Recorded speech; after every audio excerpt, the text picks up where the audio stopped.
Community Development Committee meeting to order. The time is now 3:02. And as customary, we always start with the invocation. Let's bow our heads for moments of silence. Remembering all the people who have lost, less fortunate that we are, and all the fighting that's going on in different countries. And we are praying for them.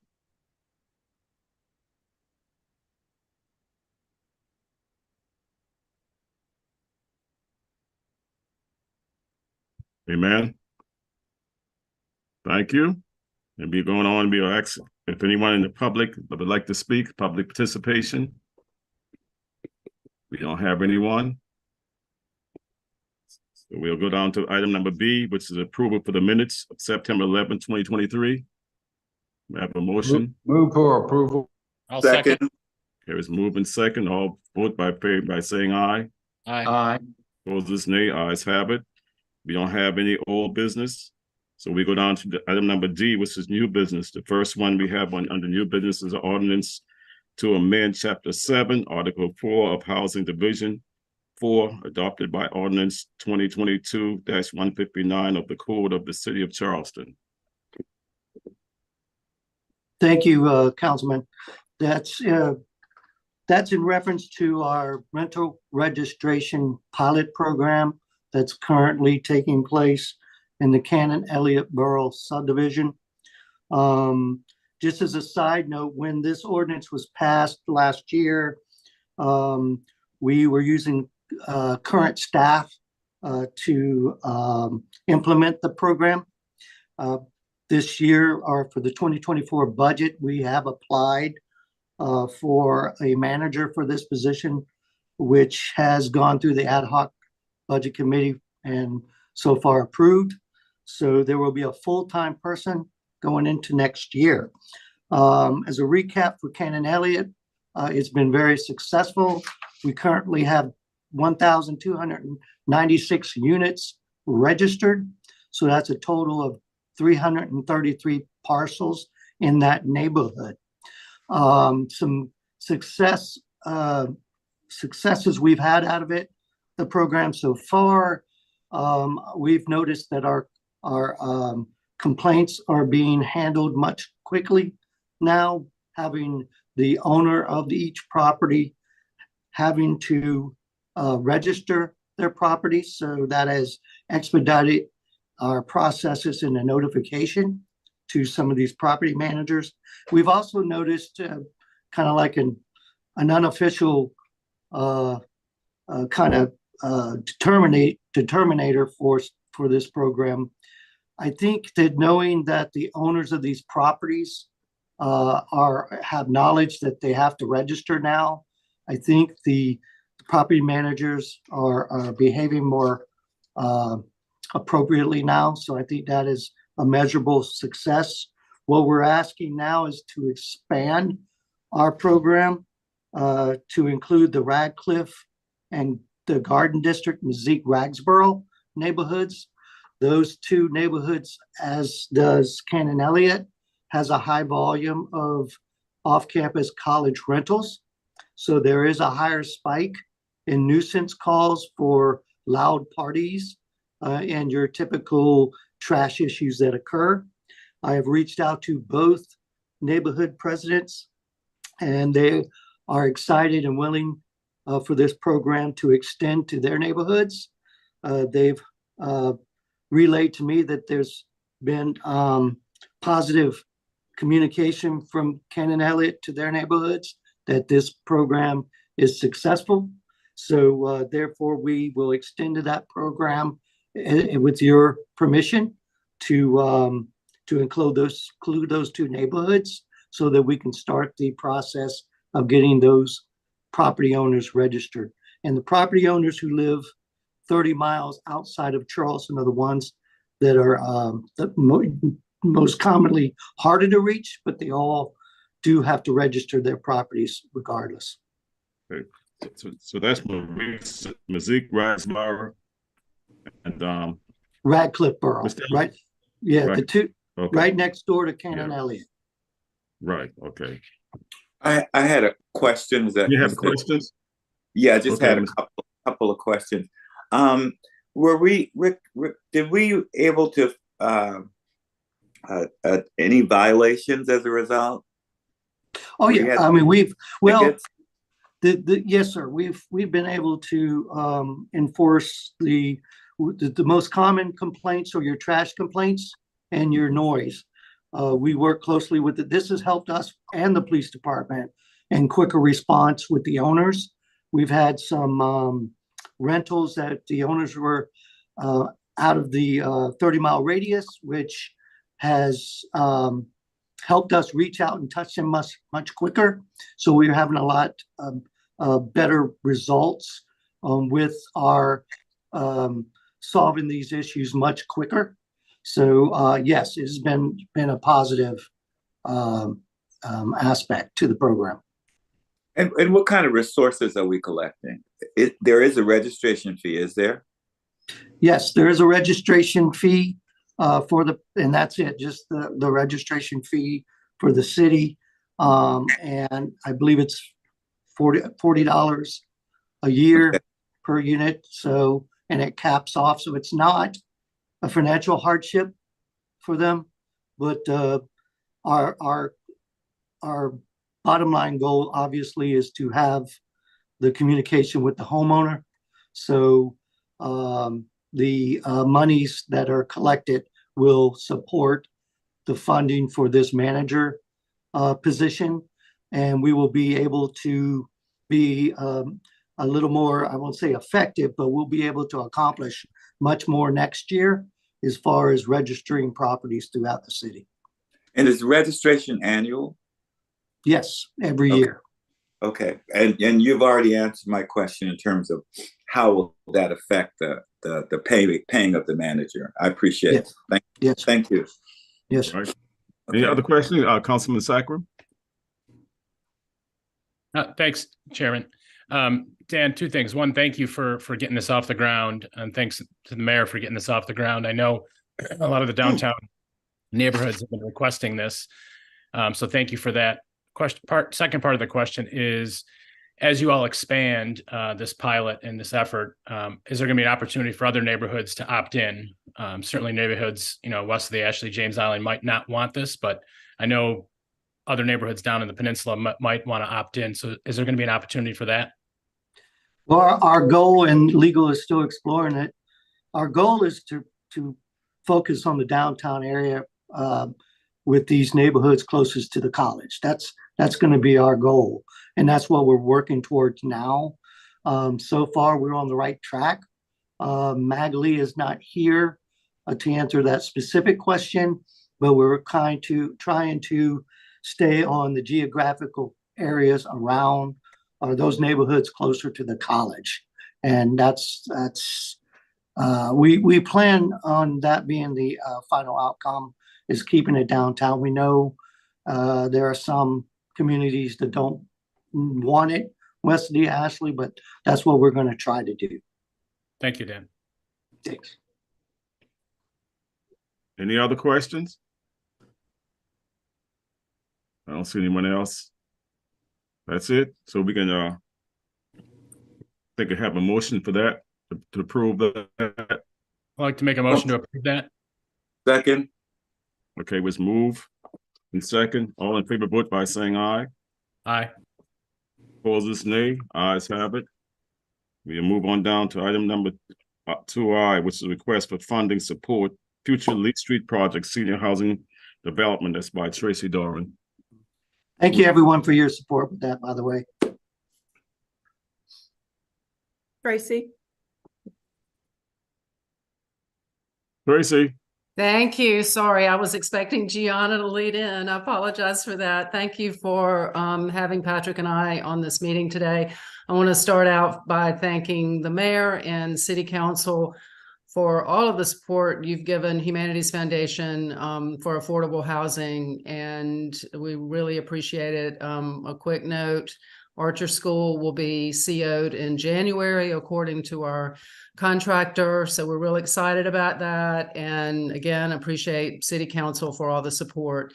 Lee Street, I think we're going to call it the Poinsett. And we will be officially putting that name on our information soon. But we have been working on that since we closed in 2021. We did a swap with the city on some other properties. I promised the mayor at that time that I would try not to come back for more funding, but our whole world fell upside down with the state. So unfortunately, we are having to ask for some.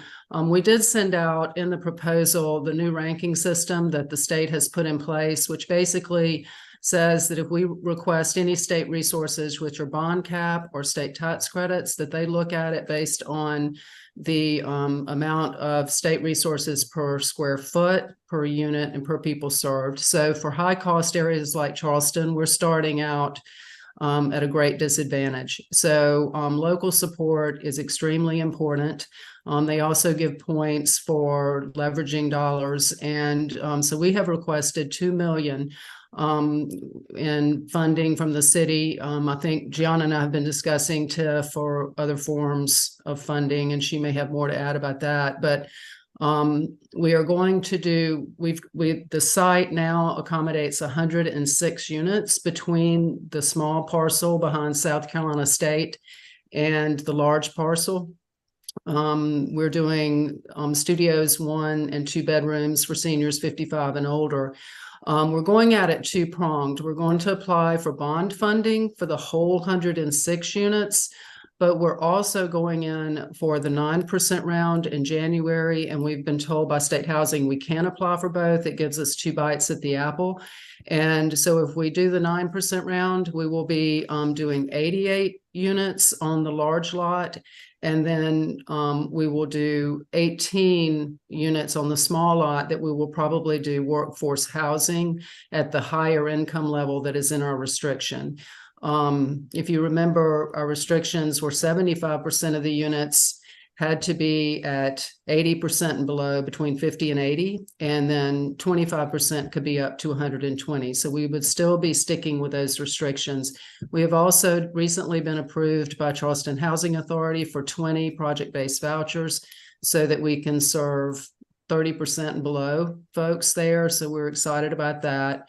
As well as Archer, we're applying, going through the process for vouchers right after we CO the property. So both of those will serve very low income. So we're working very hard. I know it's taken a while, but we got stuck with the state tax credit situation, and we're going to try every way we can to have something moving next year. So I appreciate your consideration, and if you have any questions, I'd be glad to answer. Anyone have any questions first before we go on? Yeah. I can't. Question. Okay. Gregory? You said, 20 of the units will be project-based, you said? Yes, they will, Councilmember Gregory. From the housing authority? Yes. And how much does that add to your financing? How much does that add to your financing? Patrick, you want to answer that question? You have that handy? Ballpark.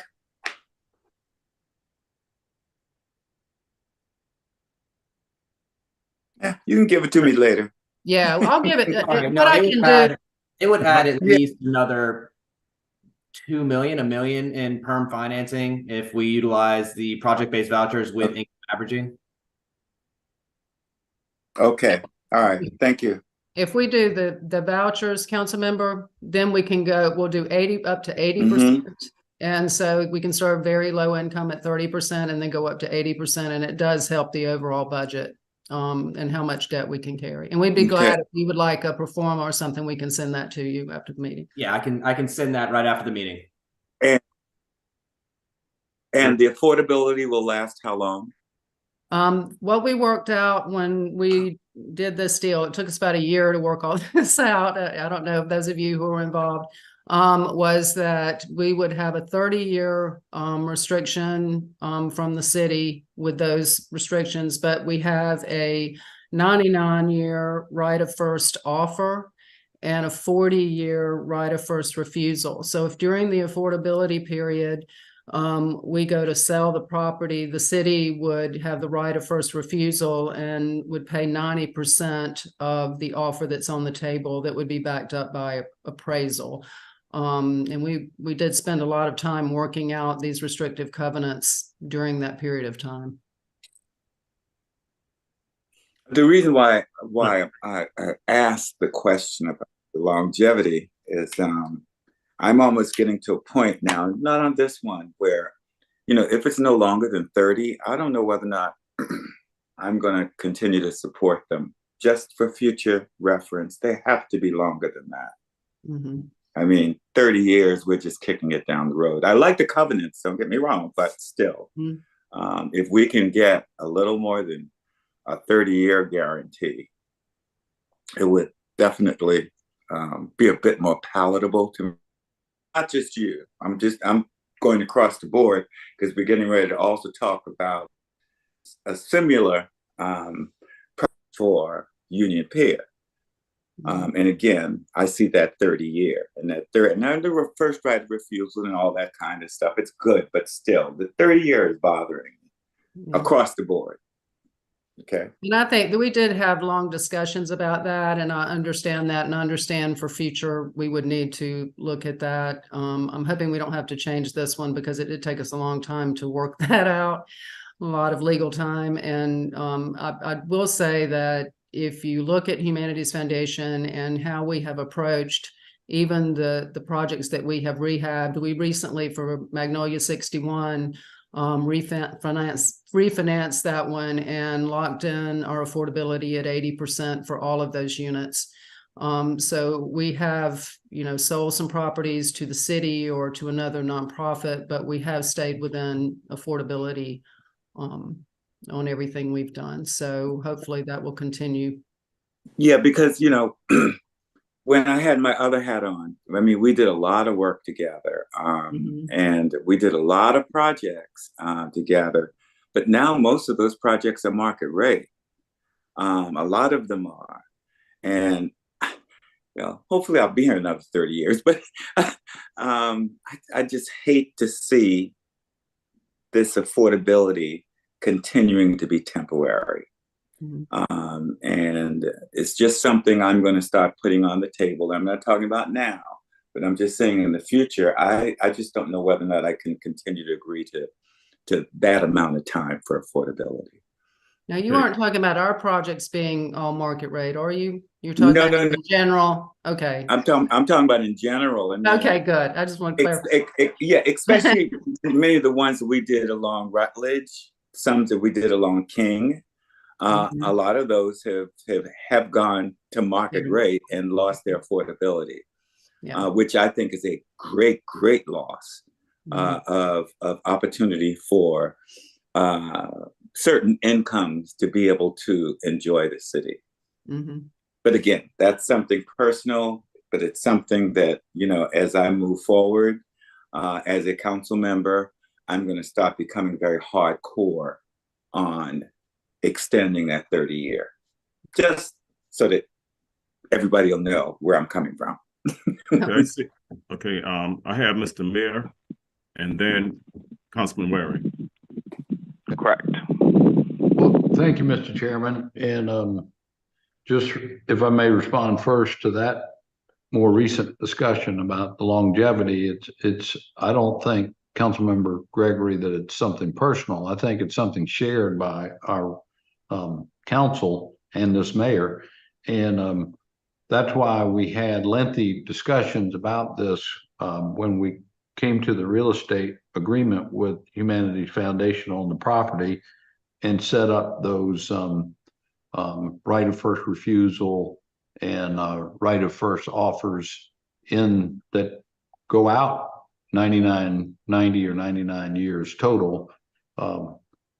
Be honest with you, I think the assumption was that unless they continued their own ownership of the property as affordable units, that a future mayor and council would have that opportunity to buy the properties, and we kind of baked in the price so it wouldn't be unreasonable. But let me say, that the two instances I remember over the last few years where Humanities Foundation sold two of their properties, that were coming out of their affordability period, tax credits had expired or whatever. In both cases, they were the friendliest seller that we could have found. And of course, in those cases, rather than buying them outright through the city, we bought them through the Charleston Redevelopment Corporation, if I'm not mistaken. One was out on Johns Island, right next to Esau Jenkins, and there's about 30 some odd units there. And the other one is up on Upper King Street. So no one has been more friendly than the Humanities Foundation in those kinds of arrangements and sales, than y'all. So thank you, Tracy, for that. And we did consider all that when we came to this prior agreement. I think I appreciate Tracy acknowledging, that at the time we signed the agreement, she said she would try her best not come back to us for any funding, but we've all seen what's happened with pricing for construction and affordability and the delays that most of our wonderful housing providers have experienced with the difficulty with the South Carolina tax credits over the last couple of years. So I'm not shocked. I'm not surprised. And y'all, I think we should support the request. And Amy's not online. I remember Councilmember Waring requesting a meeting or two ago how much money had come in over time from the Gateway TIF district, and it was a substantial number. I forget exactly what it was, but it was substantial, was it not? So, y'all, I really believe that the Cooper River TIF district is going to perform in a similar fashion. And we have some funds set aside for affordable housing already, but even if we had to shift things around with what's already been allocated, I'm highly confident with the development activity that we've seen in that TIF district, that it's going to be a TIF district that continues to give generously for its lifetime. And I think this is a good investment. If you add up Grace Homes, James Lewis, that's going to open early next year, and then what Humanities Foundation is adding on these two sites, those four properties are going to produce about 220 units of affordable housing. To tell you the truth, Tracy, you're at 108 here, total? 106. 106? Yeah, 106 on the whole site, and then Archer School is 89. Yeah, but on this site here, on 106. On Lee Street, 106. That's more than what I had anticipated y'all would get on it, to be honest with you. So, but to take those four properties that the city received from the highway department and produce 220 units total, I think y'all, that's a good day's work. I know it took forever for us to get here, but that's a good day's work. And I would respectfully, I don't know when this would come officially to council, whether I'll be with y'all or not, but I would highly recommend it. Thank you. Councilman Waring? Thank you. I couldn't agree with more than what the mayor just said. I think it was somewhere around either 123 million or 126 million that the King Street TIF produced. One of the things I want to bring up, maybe that can affect, and I know you've got tons of work under this one, and this is at the 11th hour, but with the new flexibility with dollars being able to be used towards that the state allowed, tourism dollars be used towards affordable housing. Hypothetically, if the city had a contribution potentially from that source, could that affect the 30-year going out longer? That's all I was saying, because obviously it's a you cobble together this package, this financial package, Ms. Dorn. But if the city could come to the table, I don't know, with $1 million or $2 more, how would that affect the 30-year that Councilman Gregory is talking about? Because when we look at Grace Homes, and realizing when it comes to allies, you're probably the best of the best class allies that the city has when it comes to affordable housing, in particular private sector out there doing it. But Grace Homes is owned by the Housing Authority, and I think James Lewis, Ms. Shaw Johnson, don't we have a right of first refusal on that, don't we? We actually, sir, have a ground lease option there that's affordable for 60 years, but then we get the property and the improvements back at the end of that 60 years. Right. So now when we come down on this site, it's shortened. So is it anything we can do as a city to help, I guess, lengthen that period, given the fragile financials that you have now? A year ago, we had more financial handcuffs on us. We do have some flexibility. I don't know whether that was ever part of your discussions and putting together your funding sources. Could we say this? Could we say that if we are, we go with this, if we need additional funds, we would come back and discuss? I know you're coming back if you need money. I mean, if you're saying there's more money, I really would hate to start changing the agreements now after the hard work we put into this. It took us almost a year to work all of that out. I understand the city's looking for more, and understand if we do future projects, we will be looking at longer restrictions. But see, one of the things that affects the city when it comes to affordable housing, this, actually it's the land. And we got this swath of land as a result of the bridge coming down. And I can remember, certainly Councilman Mitchell and certainly Lewis, who's not on the call, but I can remember when we got that piece of land, this goes back to the Raleigh administration. I mean, Councilman Lewis, Mitchell, Gregory, always myself, but they led the way, being adamant about affordable housing being put on that property and not falling back in the hands of private sector. So that's the portion that I guess I'm trying to, or maybe we are, I know I'm not alone in that, trying to protect. And when you get to the potential of private sector basically outbidding city government, 30 years from now, or whatever the time period is. So that's why if there's a source of funding that we can help with, and now, I mean, we do have another source of funding that we didn't have when you first started putting this together. That's why I'm throwing that out. That's all. All right. That's the same thing I was thinking about when the bridge first came down. And, I fought pretty hard with the DOT at the time when Mayor Raleigh was here with DOT to have those properties being back over to the city to knit the community back together, because the community was devastated by losing so many single-family homes that was in that particular area. And the community was in an uproar, and they came to me, and that's when I fought hard with the DOT. I was going to all the meetings with the DOT, and I was telling them that, we need to get those properties turned to us so we can create more housing back, place housing back that we have lost.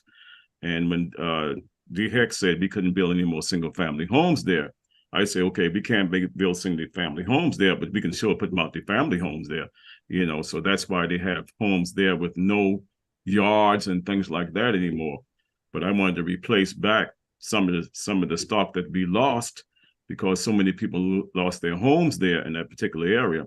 And when this came back and they came with the mitigation and they turned the property over to the city, I made sure, and I voted on council with my colleagues to make sure that we have the whole track is going to be for affordable housing. But even with the affordable housing piece, there, I wanted to make sure that it's going to be long enough whenever we build housing. And that's when normally when we have ties in there, we usually put it for perpetuity. And I know the 30 years is there. This has already been done and going through, but with the 30 years, I would also, you know, really like to see it longer, because 30 years go by so fast. Before you know it, it's gone. And to me, that's not doing a good job in trying to preserve the affordable housing piece, because all this is changing. Even the housing authority is changing. That's not going to be all what they call based on income anymore. That's going to be under the RAD program. So a lot of things are changing, and I want to see the affordability piece longer, you know, in any housing that we are participating in on that particular site, because otherwise the whole area will be gone, and it's not going to be the way I feel to myself with the diversity there, if you may.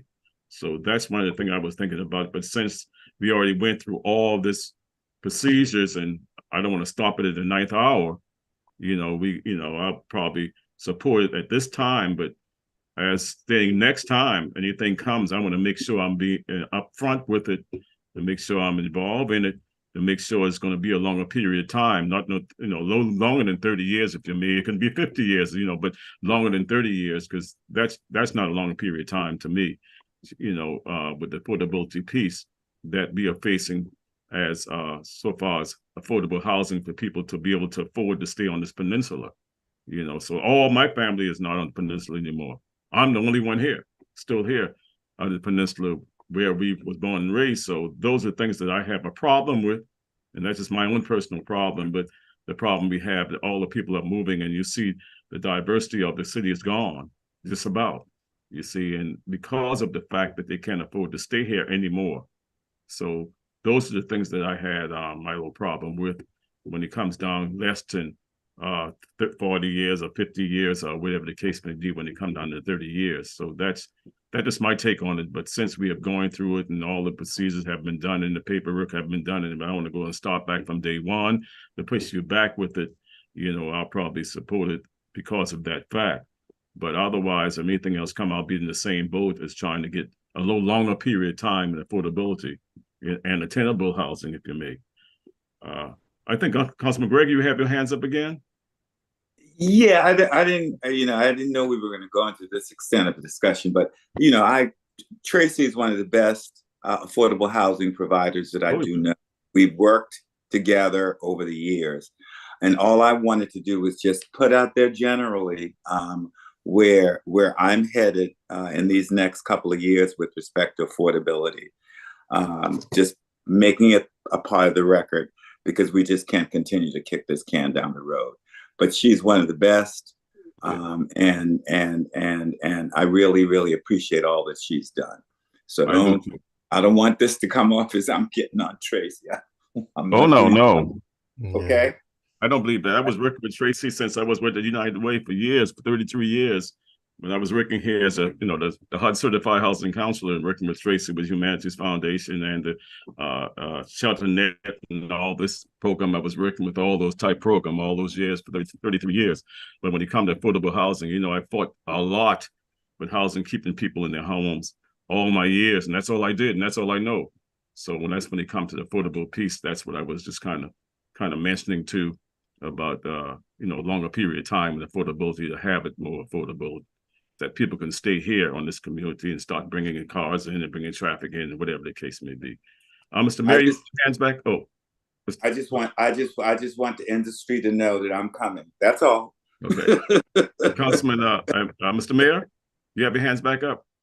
Yeah. Yes, I just wanted to reiterate, and some would probably say my crystal ball is pretty cloudy lately, but in the future, I see after 30 years that either Humanities Foundation is going to recast the tax credits and continue ownership with the property as an affordable property, or the city's going to buy it. We're going to execute our option and buy the property. One of those two things is most likely to happen. So I'll just leave it at that.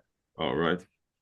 Anyone, any other questions? If not, we can go and I can get a motion that we approve this. So moved. I'll second. Chairman.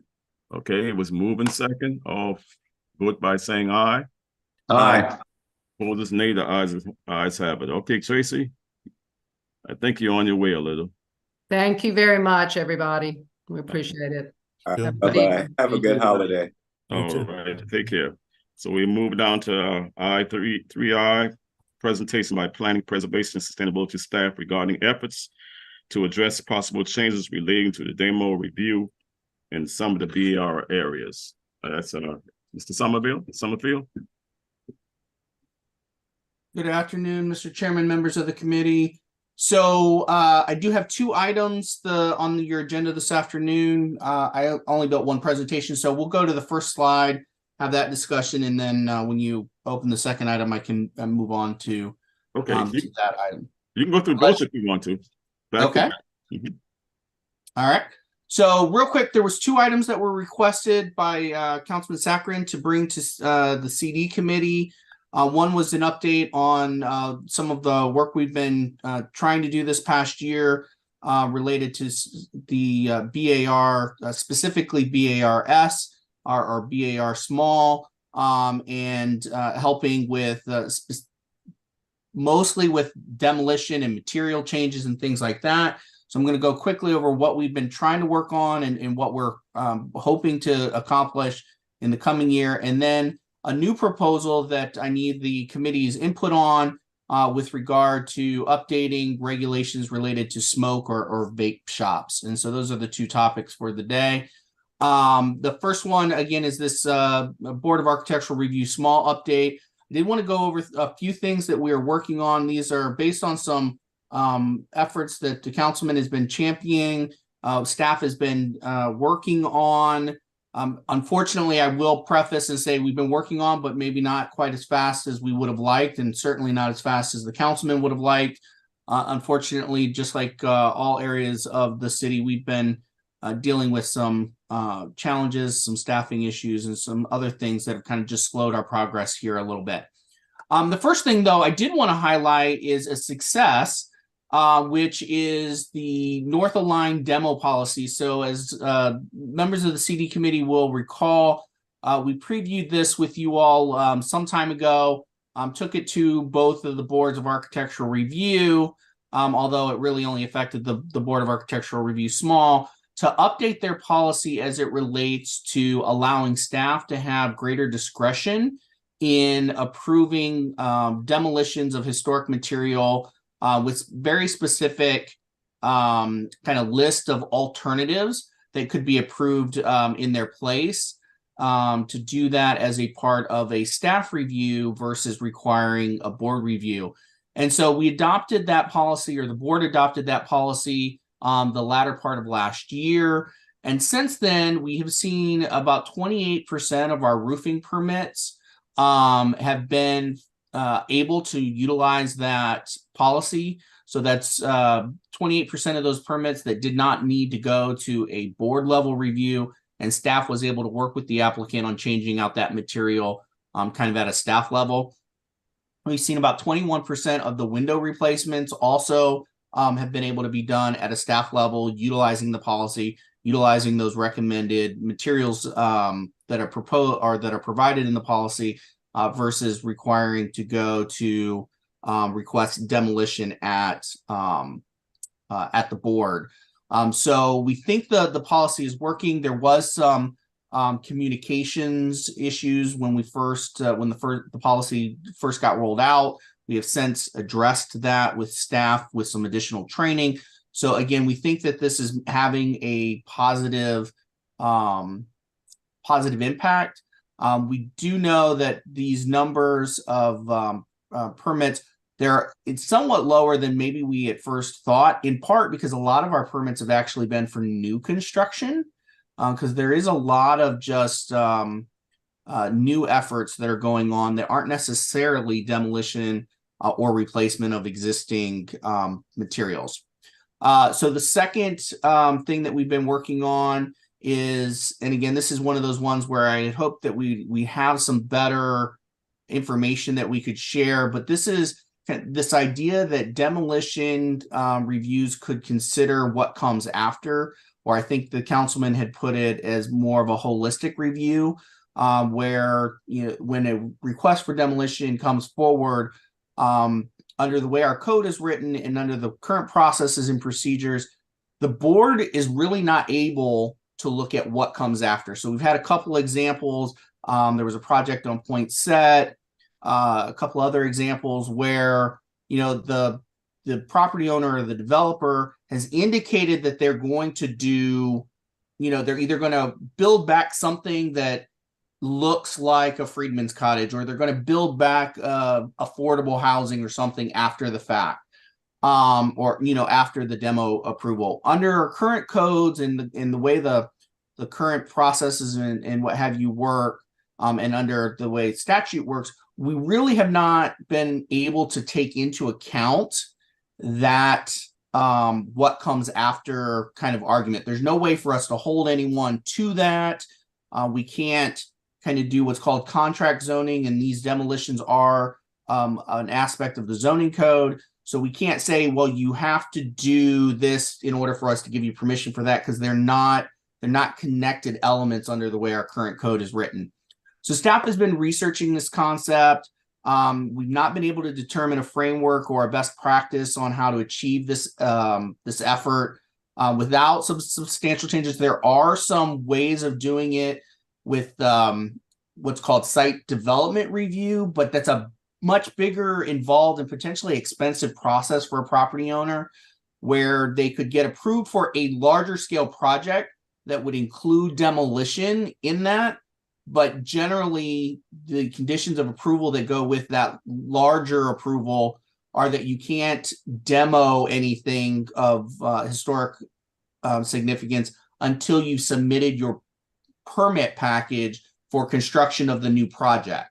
And again, so that can have some involved things. So we're continuing to work on this. We do think that there's going to be a way forward here, but as of yet, we have not been able to kind of come up with a plan that we think works within our existing structure. We are talking to our zoning reform consultants that are doing the zoning rewrite and getting some of their expertise on this. But we do want to make sure that before we come back to the CD committee and council and planning commission for any changes on this, or the architectural boards, that we do have something that works, that achieves the goal, and that meets all legal requirements. So that's where we're at with that effort. Additionally, we're working on updating our architectural surveys. As council members know, this has been something that we've been talking about over the last couple of years. In fact, we did get some funding to do this in 23. It was not quite enough to do what we consider kind of a base level effort. Once we got out there, as I think was just mentioned, costs of everything have gone up, including being able to get the expertise we need in order to complete those updated surveys. So that we've requested, and as of now, it is in the recommended budget for some additional funding for these architectural survey work. And what this is going to do is it's going to give us survey data that will let us better understand, you know, because our last surveys are decades old, like multiple decades old. This will help us better understand the historic inventory that is out there. There's been so many changes to things. We really don't know in any particular neighborhood at the moment, like how much of that older inventory is really still there and is consistent with that historic context. And so we want to use that data-driven information to make recommendations on whether or not it's appropriate to maybe narrow the focus of some of our preservation efforts into more specific properties. Often that's kind of thought of as landmark status or that kind of thing, or maybe more specific blocks or smaller elements of neighborhoods versus the more holistic district level that we have for now. Again, I don't know that we'll be making those changes. That'll be a community conversation that we'll need to have, but we need the data in order to understand what those potential changes could look like in order to have that significant work with the community, and of course the advocacy groups and other interested groups about before we would ever be making any changes to existing districts, or possibly the creation of new districts to help address that concern. And then finally, real quick, just outreach plan. You know, this has been a part of the department and the division's work plan every year since I've been a part of the city.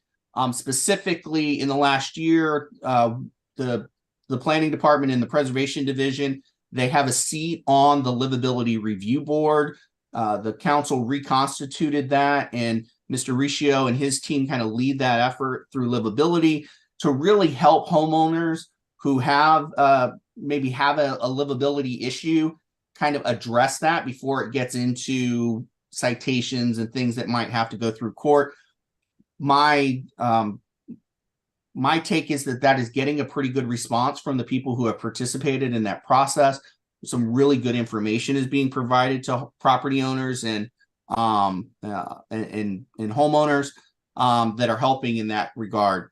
Additionally, we did put forth for the FY24 year a request for a north of line guidelines, sort of a manual on when you do want to make changes to your house. Here are the things that you might need to know. We've got some really good examples of that from New Orleans and Boston, some other areas that have done kind of similar efforts that did not make it into the currently recommended budget. So we're going to continue to try to pursue that, see what maybe we can do within existing staff.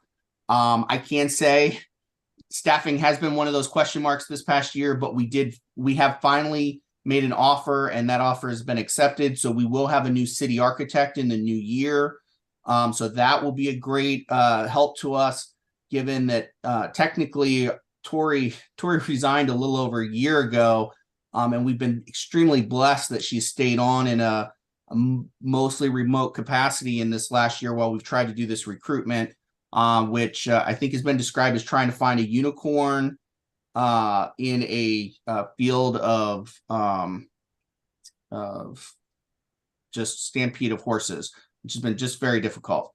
So at any rate, we'll continue to try to pursue that effort, whether that is trying to accommodate it within existing budget for next year, or at least maybe get the ball rolling or make another budget request in FY25. We also want to work with, we've hired, so again, trying to fill vacant positions. We finally have gotten our preservation enforcement officer position refilled. That position, unfortunately, came available earlier this spring. And we finally have found the right person to fill that. Part of their effort and energy in the next year is going to be creating, working with the team on a preventative maintenance guidebook, again, helping homeowners so that they can maybe take care of issues before they become substantive and damaging to the properties and to those historic elements. Part of that work, though, will also include outreach to neighborhood groups, neighborhood associations, as well as realtors. One of the things that we found in a lot of the discussions we've been having this year over how can we do better in getting information out is a lot of realtors don't know about the ramifications of buying a property in a historic district. And so they're not able to communicate that to buyers. And so then we do have folks who come in and may inadvertently do something that our code would not otherwise allow. And we want to try to, again, get ahead of all that stuff, because we don't want to be reactive. We don't want to be punitive. We really want to work with folks to make sure that our neighborhoods stay in the best shape, and the historic integrity of our historic neighborhoods stay in the best shape that they can. And then finally, one of the big issues that we have is properties that are, for all intents and purposes, they feel like they've been abandoned or neglected, not necessarily because that was the intention of the owners, but in part because they're heirs property. There is no single owner. The ownership is clouded because of just the issues that can come about through those heirs property mechanisms that exist. And so one of the things, again, that's on the work plan will be more of a focus in the coming year with our new city architect coming on board, is what can we do as a division department, but also larger city conversation around heirs properties, assisting these properties with that have fallen, particularly obviously fallen into disrepair, some of them excessively into disrepair. What are the resources available to assist them what can we do to help get permits to fix things on those properties, and then maybe just, you know, again, what resources are there available that we can point folks to help clear up or resolve those issues. So before I move on to smoke shop, I wanted to like pause here and take any questions about these efforts that we have underway. Okay, any questions? I see Councilman Sacrum hand is up. Thank you, Chair, and thanks, Robert, for the update. I got several questions, but the one that I just want to make sure that the rest of my colleagues are aware of, that the north of line demo policy changes we did last year, that also includes some flexibility on categories 1, 2, 3, and 4, I believe. I can't remember what they were. And then also legacy owners, right? So we had some built-in flexibility for folks that lived in the homes.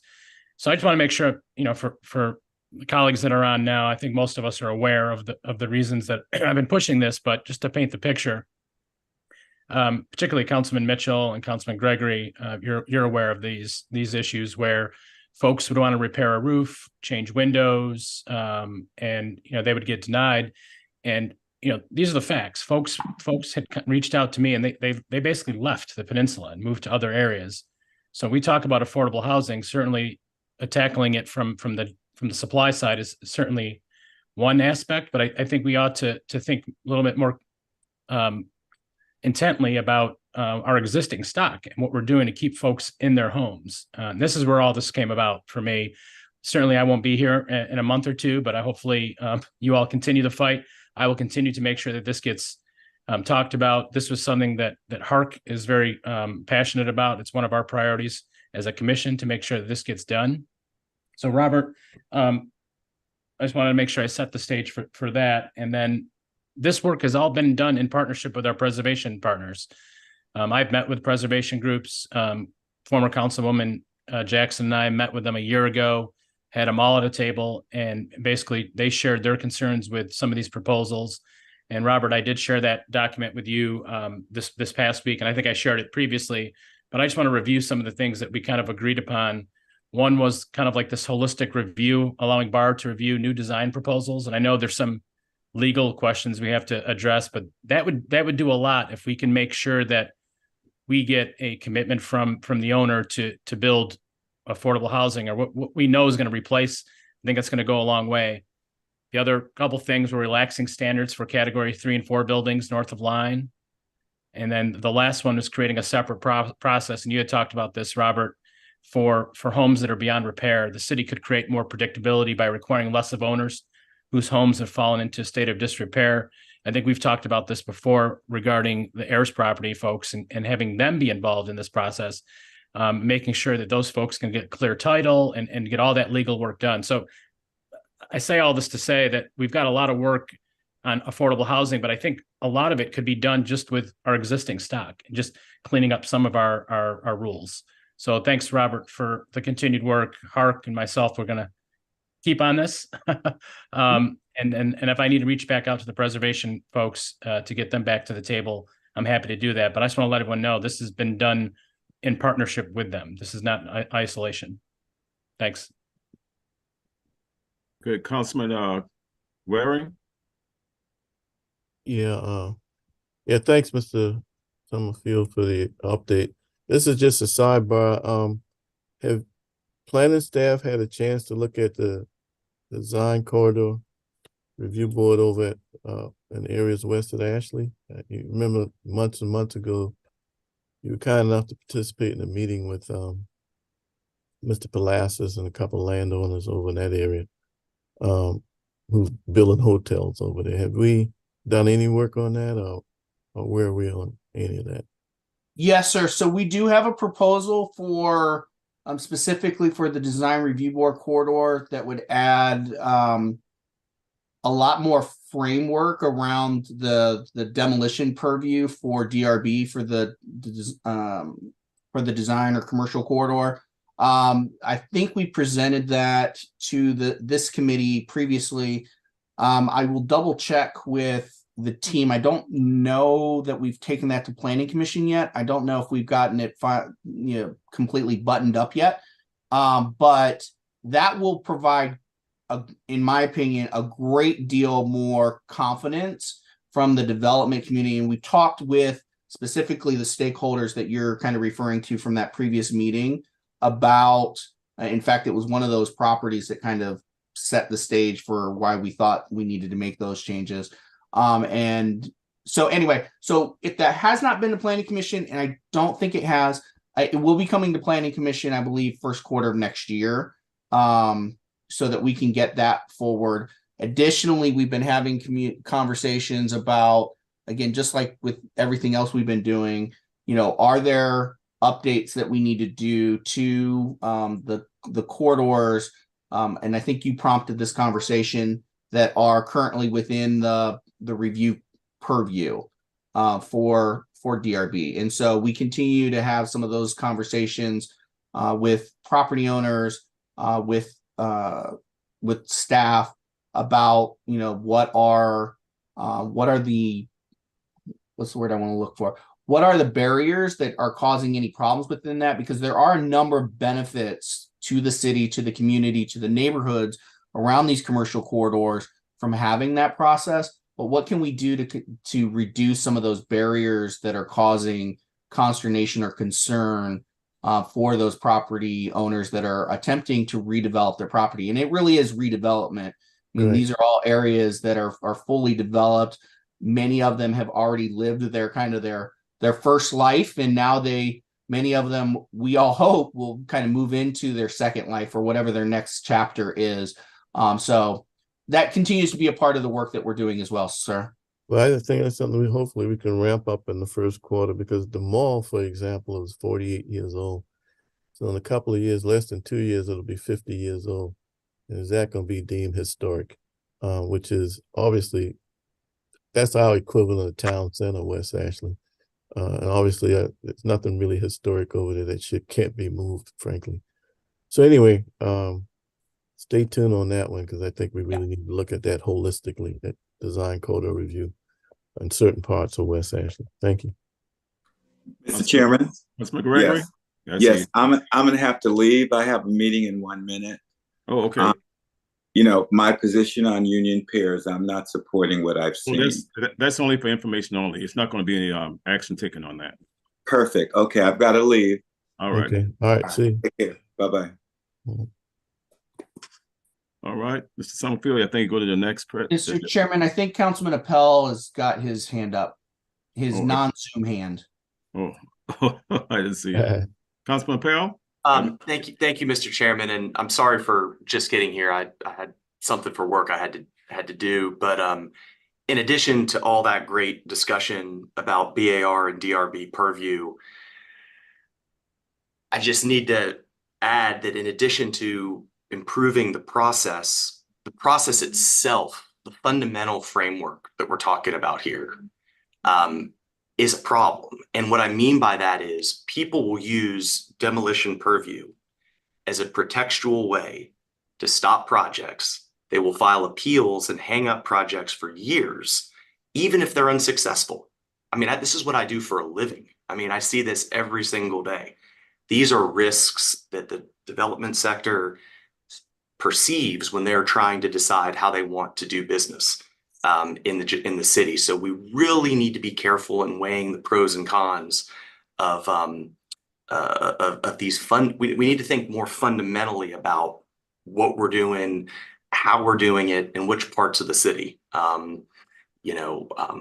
Just thought I'd throw that out there, because this is an impediment to revitalization of West Ashley. I really do think that, and I think Councilmember Waring and I have had some really good conversations about this over the years, and it's just something we got to be very cognizant of. And what works south of Broad may not work down Savannah Highway. I mean, we just need to think about different fundamental tools and approaches.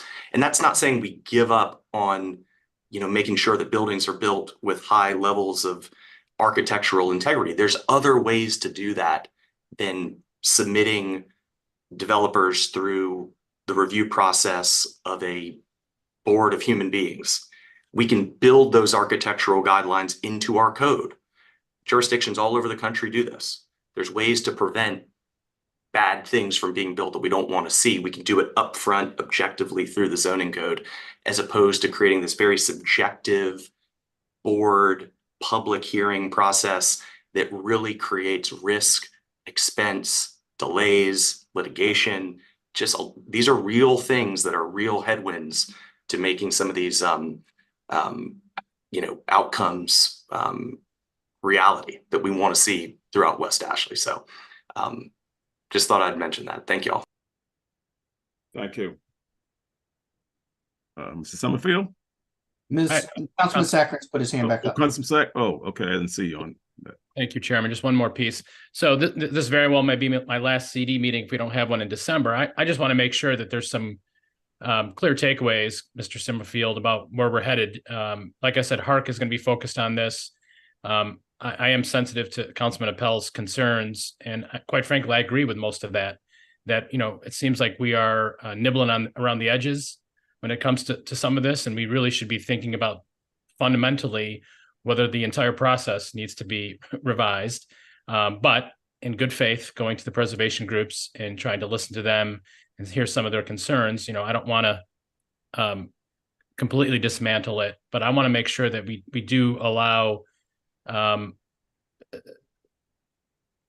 some streamlined processes, and whether we have to remove processes, because quite frankly, a lot of this is just red tape. And the one thing I didn't mention that I want to make sure that I do mention that's on the record is when we talk about access and equity issues, not just racial equity, but equity to the process. This process requires folks to hire attorneys, hire architects. Not many folks can just drop $10,000 on an architect or an attorney like Councilman Appel and hire him. So I do think that there's a fundamental question here about the equity of the system and whether it's working, and whether we're shooting ourselves in the foot when we're talking about affordable housing. The front end of this whole conversation was affordable housing. So it seems like there's a bit of a disconnect when it comes to this. Like, I'm not sure if we all think it's just a small piece of this, and it is a small piece, but it's affecting real people. Our constituents are affected by this. So I just want to make sure that there's a plan to come back, whether it's through HARC, whether it's through my efforts or other efforts on the city committee. But is there an effort to bring back at least a first version ordinance that we can react to and kind of nitpick and kind of look at, Mr. Summerfield? Yeah, so Councilman, that is completely our intent here, is to, as soon as we have a proposal or a couple of proposals, honestly, I would like to your point and to Councilman Appel's point, I would like to have options for the CD committee to discuss instead of saying that this is just the direction, because I don't know if there is just the direction. I think our goal is to provide council and this committee with some options to think about on how we move this forward. And so that's our goal. That's absolutely our goal.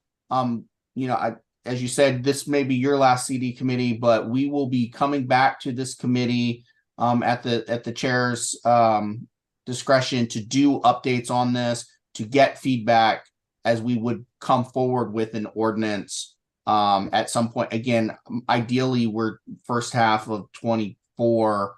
We're going to be in a position to bring forward something substantive that can be debated and discussed. Thank you. Okay, moving right along. All right. So the second request that we received and we've been working on, and I wanted to preview it with this committee in part because we need some guidance from the CD committee on the direction they would prefer us to go, so that we can get this on for Planning Commission next month, which I guess is technically tomorrow. Planning Commission is not tomorrow, but next month is tomorrow. Anyway, so we do have an existing use for what constitutes a smoke shop. Right now, it's not clear that the smoke shop also includes a vape shop, because it really talks about tobacco products. So one of the things that we're looking at is making clear that a smoke shop also includes vaping, e-cigarettes, all of those elements in there, and putting a really clear definition so that, if you're a grocery store who sells cigarettes, or if you're, well, I guess you can't be a pharmacy and sell cigarettes anymore. But if you're a convenience store, 7-Eleven or something that sells cigarettes, you're not a smoke shop. The definition would not include you. This is something that puts itself out as a smoke or vape shop. And then what we would make as the conditional use would be these separation requirements. So this would be in essentially all of our commercial districts, that a smoke shop that's located within, and this is where I need some help and some guidance, within a certain distance of any school, public or private park, church, or residential area, or within proximity to another smoke shop, would be prohibited, and that the distance, and this is our standard language, that the distance is measured from the edge of the property to the edge of the property in question.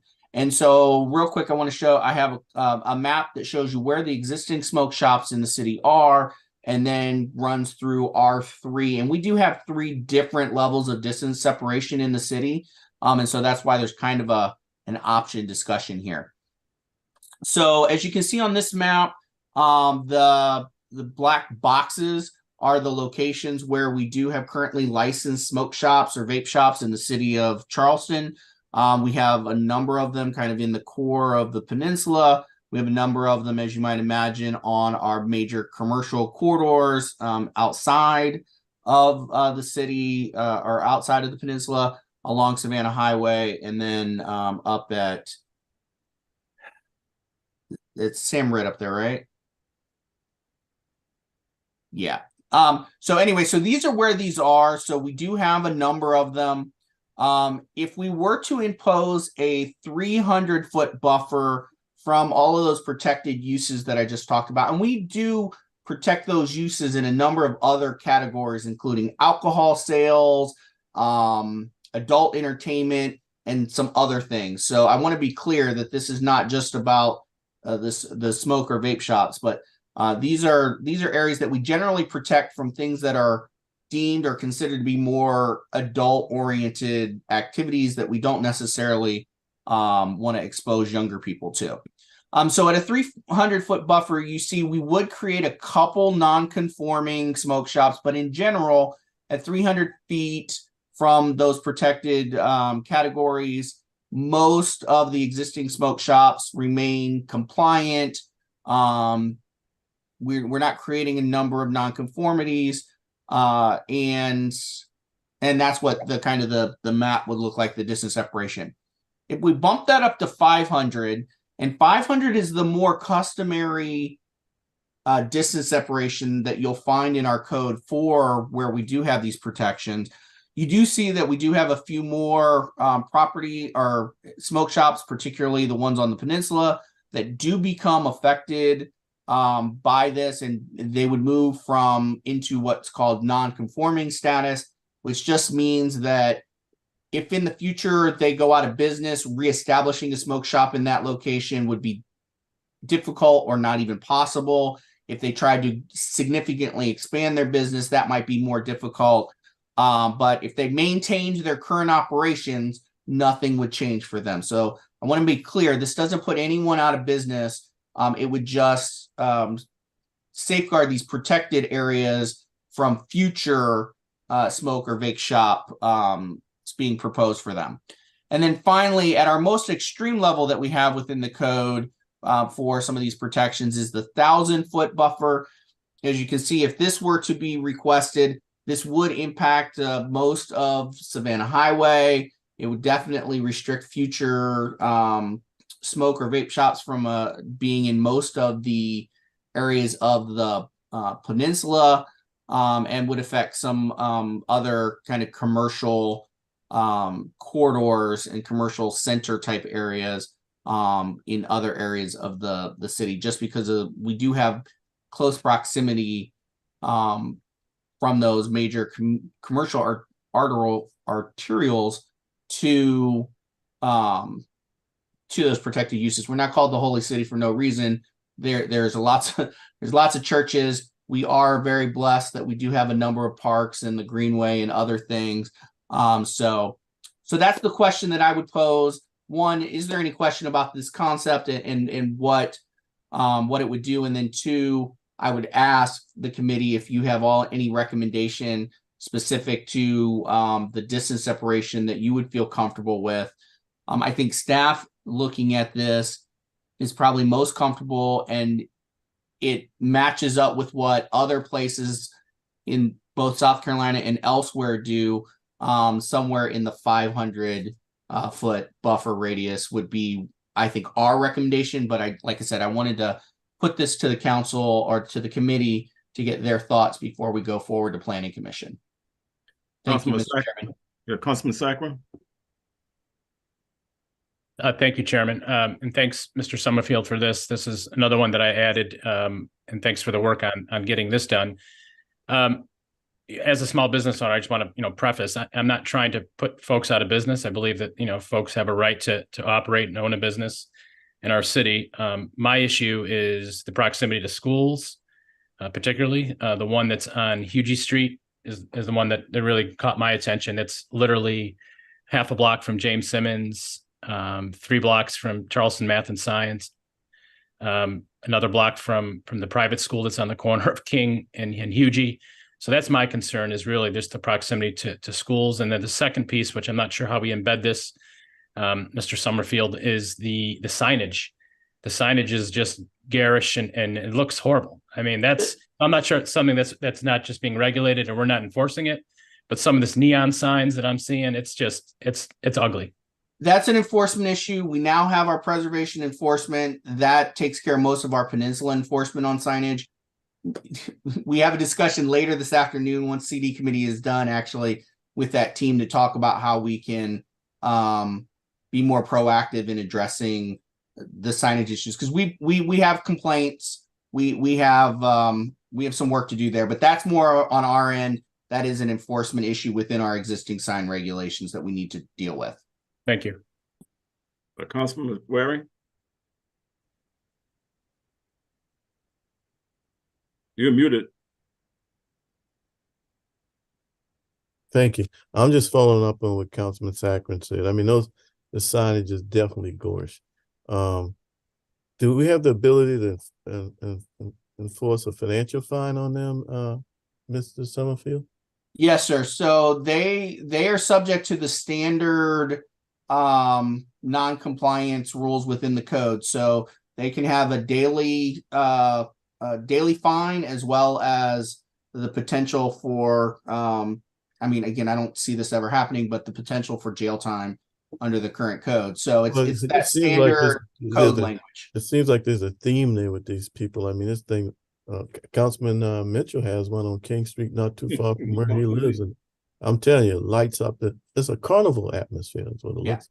Anyway, thank you. Well, and the rationale for why we would put these protections in place, the smoke shops, tobacco industry, and unfortunately it's continued into this new vaping industry. They set themselves up in a way that they are attractive to younger people who flashy lights, fancy signage, suggestive signage. Those are things that attract, and now you got flavors and all this other stuff and tech. So that's part of the impetus, I think, here. And you do see this. This is, again, not a local issue exclusively. You see a lot of communities across the country that do put smoke shops and vape shops in the same category as they do alcohol and other more adult-oriented activities, just because sometimes that advertising can be too suggestive for our younger people. Okay, thank you. Councilwoman Parker. I'm coming. Thank you, Mr. Chairman. Mr. Summerfield, can you go back to that original, the wording? Okay, thank you. So just, I don't want to get too off topic, but obviously, I mean, these being around schools, I mean, having young children, this is, becoming a problem. But I guess I am curious, just the legality of implementing, a proposal like this into the code. And I know we're not going to necessarily be putting anyone out of business, but the future use of the property is, what we would be preventing. So let me just kind of split hairs here. I mean, what would be the difference, on Folly Road to say, well, no one wants car washes or storage units. I mean, isn't this kind of a similar proposal saying you can't do this? And so we already do have provisions that limit those auto-oriented uses in certain districts and areas, as well as some storage. So zoning allows us to put those restrictions on. The difficulty is if you try to retroactively take something where it already exists and say, you got to stop doing it, that becomes more problematic. But it is completely within your authority as the city council to impose zoning constraints on where, when, and how a particular use can be conducted. Now, to say a wholesale ban on a particular use within the entire jurisdiction of the city, that becomes a little bit more of an issue. But again, time, place, and manner, those are the things that zoning can control. And we're not removing the opportunity for a smoke or vape shop to come into the city of Charleston. We are saying that we do not want new, and I want to make sure I'm very clear on this, new smoke or vape shops to be within whatever that proximity that the council adopts of these protected uses. And that's completely your right as a council and our right as a community to have in place. Okay, thank you. Understood. I just, like you said, I think I heard you say it can be problematic, I understand we can do it, but I would just like to hear from legal on, implementing something like this. It's not I'm clearly for it. I would just be, curious to hear what legal says and hear, because again, I mean, this is a separate issue, smoking and alcohol, things like that. It's a lot different than other types of zoning. Like I said, car washes, storage units, but I would just be curious to hear what they have, just to hear from them. So thank you. Mr. Summerfield, let me ask you one question. And then Councilman Appel also had a hand up. Oh, I didn't see him. Councilman Appel, go ahead and I'll come back afterwards. Oh, Mr. Chairman, by all means, if you want to go ahead. No, mine is going to be a short question. You go ahead. Okay. So earlier this year, the South Carolina Supreme Court issued a decision. It's the Ani Creations case versus the city of Myrtle Beach. We don't often get zoning decisions by our Supreme Court, so when they happen, it's a little exciting for this very small world that I live in. The city of Myrtle Beach regulated smoke shops and a variety of other types of non-family friendly type uses from specific districts of downtown Myrtle Beach. And they went a step further to actually put amortization periods on existing uses. In other words, not only are we banning future uses coming in, existing smoke shops, existing non-family friendly uses have to cease business after a set period of years. They went that step further, and it survived legal challenge. The city of Myrtle Beach won in the South Carolina Supreme Court. So there's very strong, very recent, case law that speaks directly to this issue and provides a very clear roadmap for the city of Charleston and explains sort of what the limits of our authority are in this area. But to Mr. Summerfield's point, you're absolutely right. I mean, local governments have very broad authorities over the regulation of future and existing land uses, and as long as you follow the constitutional parameters for regulating them and you provide for reasonable amortization, there's a lot of options and flexibility that we have, and we've got a good legal roadmap to follow. Thank you,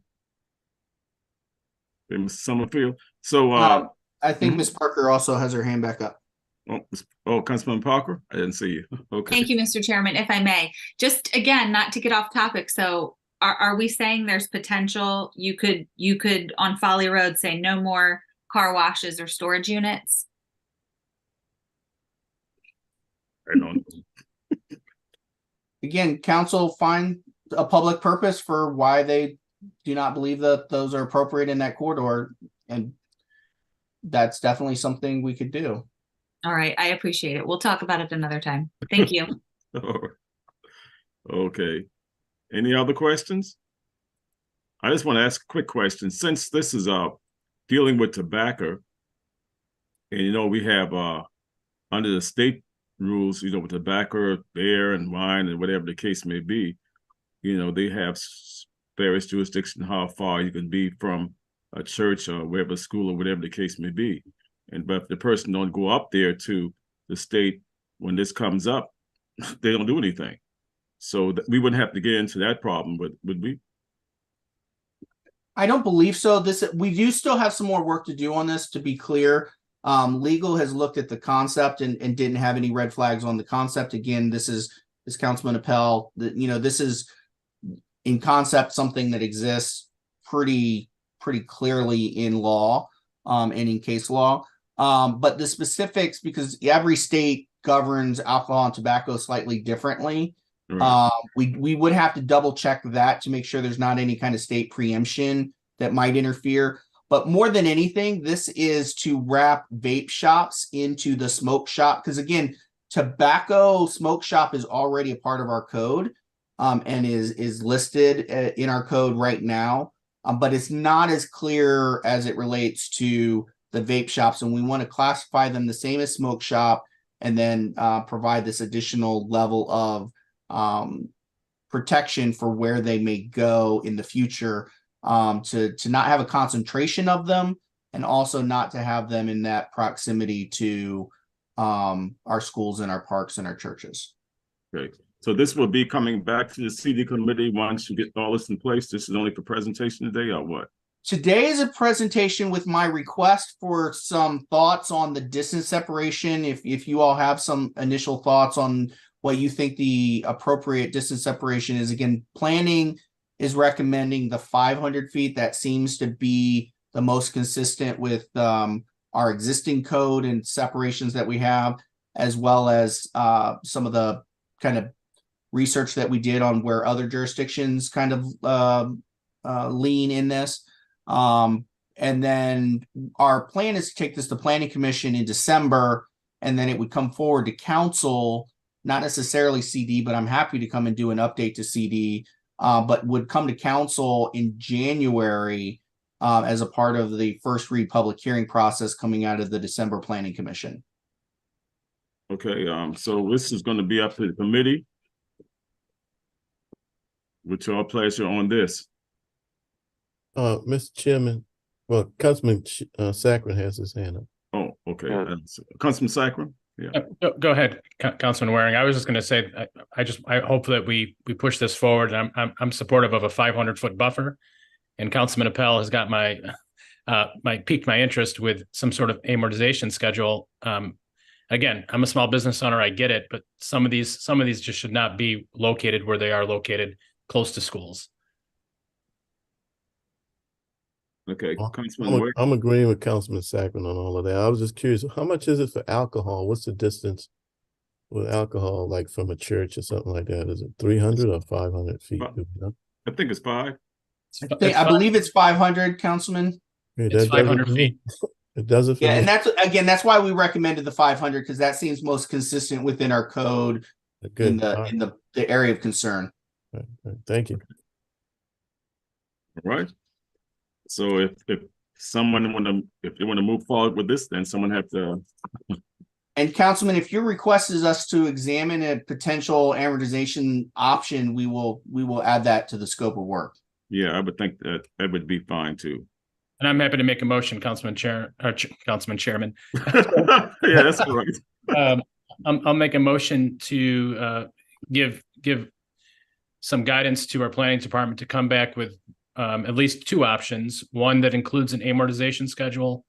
And I think one with a 500-foot buffer, and then maybe a second option, or maybe it's 3 options, one with an amortization schedule, one with a 500-foot buffer, and then maybe one with a 300-foot buffer. Yeah. So you making a motion that they come back with various options. Councilman, I want to second your motion, but I'm in favor of the 500-foot buffer. So am I, but I want to be respectful of everyone. Okay, all right. Well, I'll Okay. second the motion, then. I'll second the motion. President, moving second, offer the question, Councilwoman Parker, you have a question?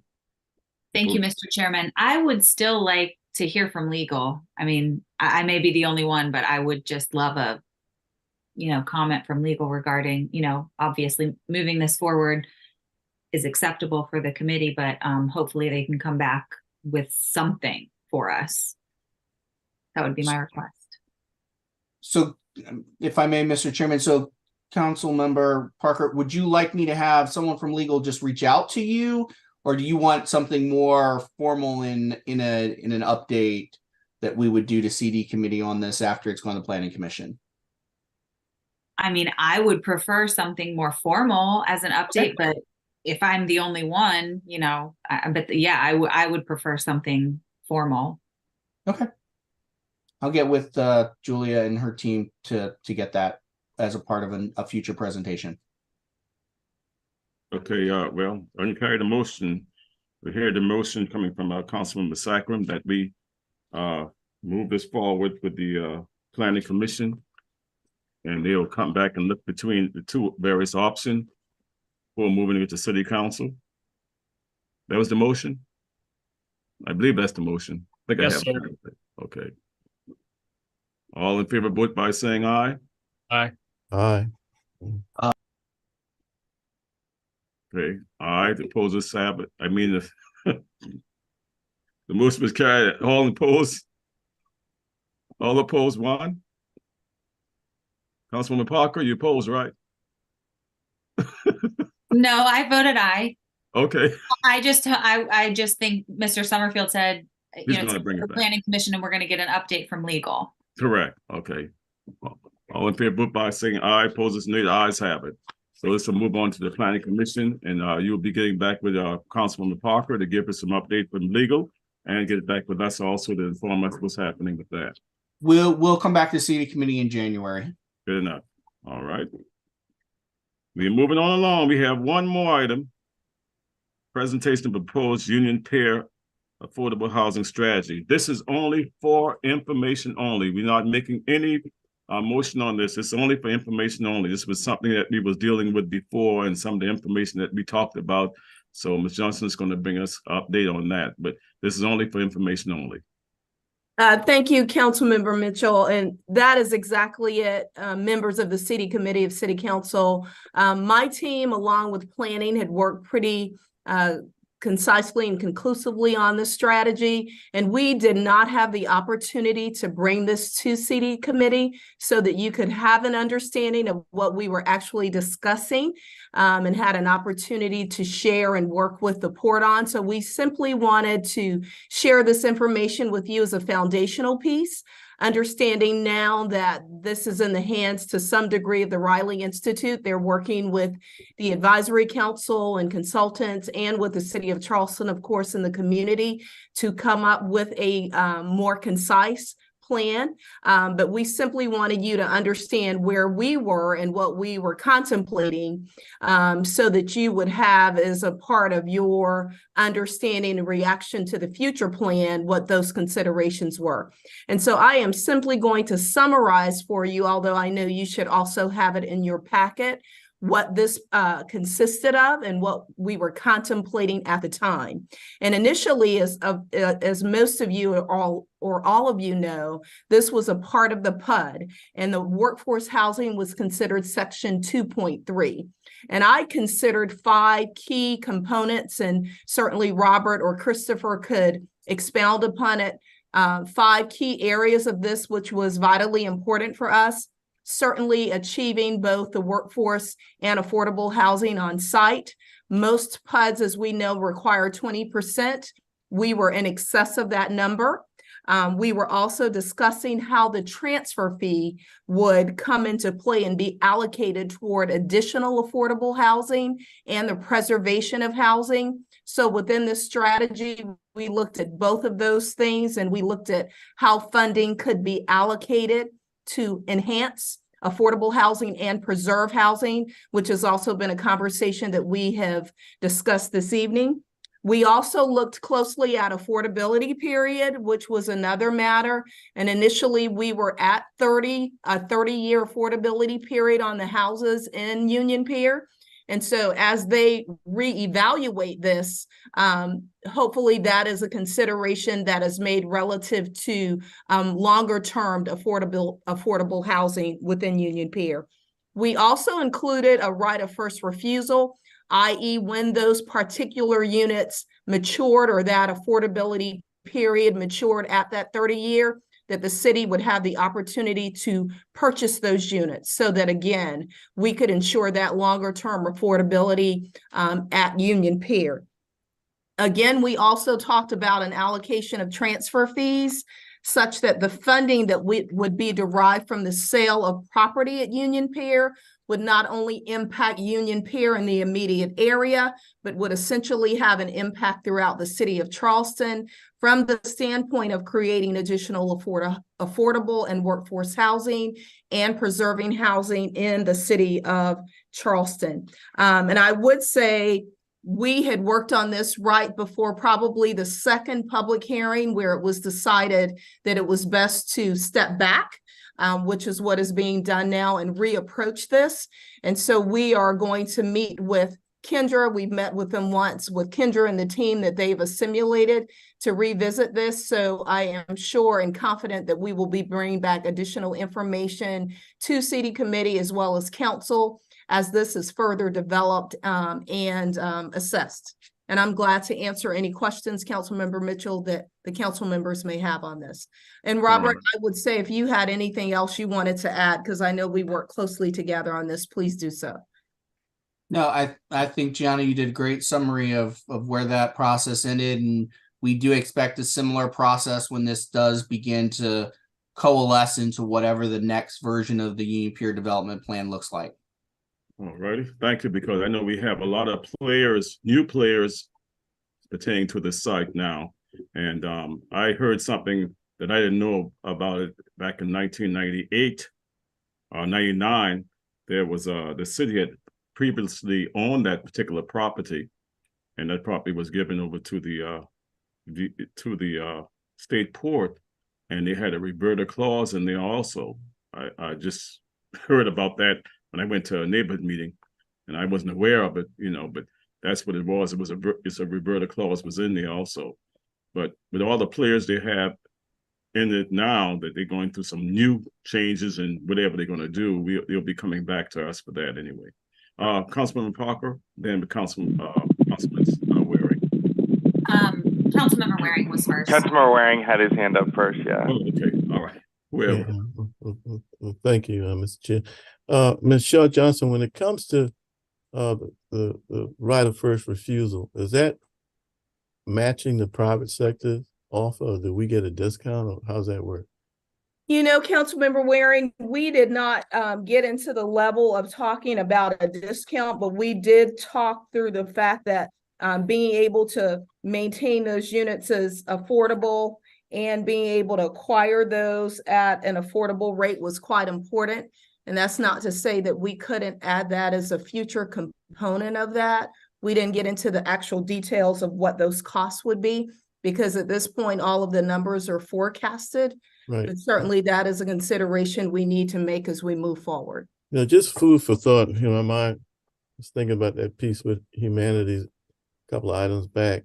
If government puts in the land, and let's just say the land is 20% of the cost. You know how we put a subsidy in these affordable housing? Yes, sir. Home ownership, and the subsidy stays there when they go to sell the property for the next affordable family to be able to purchase.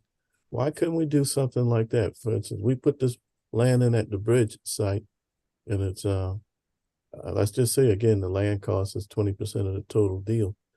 Whenever they go to sell to the private sector, that land cost should be a supplement to the city coming in and buying, because a lot of times the private sector is always going to be in a position of outpaying what the city can come up with 30 Absolutely. years. So, yes, so sir. anyway, I think, and then just what Councilman Mitchell said, State Post Authority got this property from the city. obviously free. So whenever this affordable housing piece is done, I think that land that it's on ought to be accredited for affordable housing going forward whenever it's sold, when that affordability period ends. Perfect. Thank you, sir. We'll make that note. Okay, Councilwoman Parker. Thank you, Mr. Chairman, and thank you, Ms. Johnson.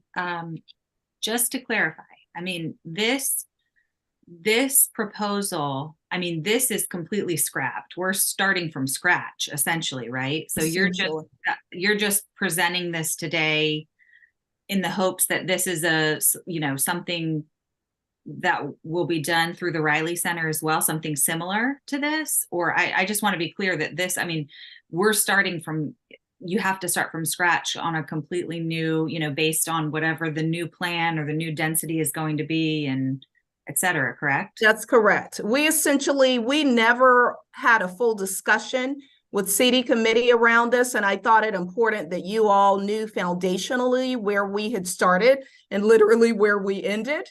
We're hoping that some rudiments of this particular strategy will be carried over, especially achieving more than in every instance where we can, but you're essentially right. They are going to bring it back to the community, let the community respond, and we start over. So we will also be bringing back to city committee those various components as they come forward, and all of the components, in fact.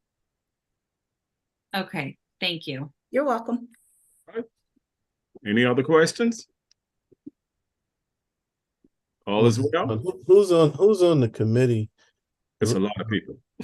Who's on that committee, Ms. Johnson, that's looking out for the affordable when this grand plan comes back, and I do believe it'll be better. Yes, sir. Who's looking out for the affordability issue on those stakeholders around the table? Robert, do you know the full breadth? I know several bankers are on who have been in the affordable realm, and I don't have that list, but I'm glad to. I really meant from the city's perspective. So the city the mayor's office does have representation on there. Obviously, that is Rick at present. January, some things will change. But regardless of who is on that committee, your staff, they're conferring with us.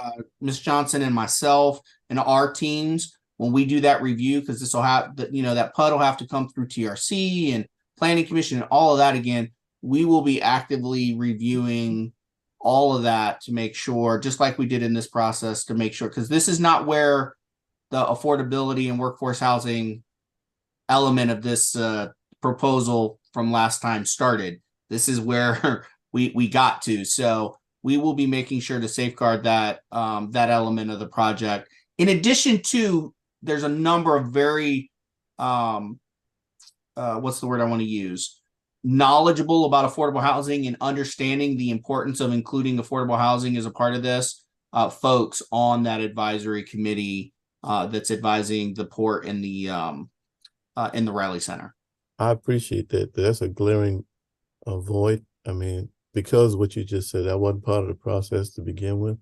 We need to have a stakeholder, whether it's I understand, obviously Rick being there, but it'd be great to have our housing czar, Ms. Johnson, on that committee. I don't see how that hurts that committee by having somebody who works 24/7 and affordability for the city being a part of that. So we need to reach out on that, no doubt. Okay. And that's not for you all to do. I understand that at a high level, but that's a glaring omission on that committee. Thanks. Well, we'll see. If we don't ask, we won't get nothing. We will get it. We'll get it. Any other questions? All is well? If nothing else, we don't have anything else to bring before the committee. Agenda. Yeah, Councilmember Mitchell, the last item I will submit to you all under separate cover. We wanted to add some pictorials to the production report so that you all have a good sense of where things are, where they're located throughout the city of Charleston. So we'll get that to you under separate cover. Thank you. I forgot to mention that number. That's okay. That's the VI6. Yes, sir. That's going to come on separate cover to all of us. So we'll have that information to go over. Yes. So If nothing else coming up before this committee, Mr. Mayor, you have anything to say? Councilmember Parker has her hand up, Mr. Chairman. Oh, okay, Councilman Parker. You know, I'm ready to get home. You know me. I know you're ready to go. I know. And I know we have a lot coming in the new year, but Councilmember Ware, Councilmember Mitchell, I hope that the CCSD conversation can continue in a meeting next year. Maybe some collaboration and some presentations, you know, something just to start talking about it. I think it's a really important conversation to have in this committee. So I know next year, but just thinking ahead, you know, go politics move slow speed. So let's just keep it on the radar. All righty. We'll do that. We'll do that. Anything else? Anyone else have anything to say? If not, Mr. Mayor, you have anything to say before we adjourn? Okay. Well, Thank you all. All right. Meeting's adjourned. Thank you. Have a great evening.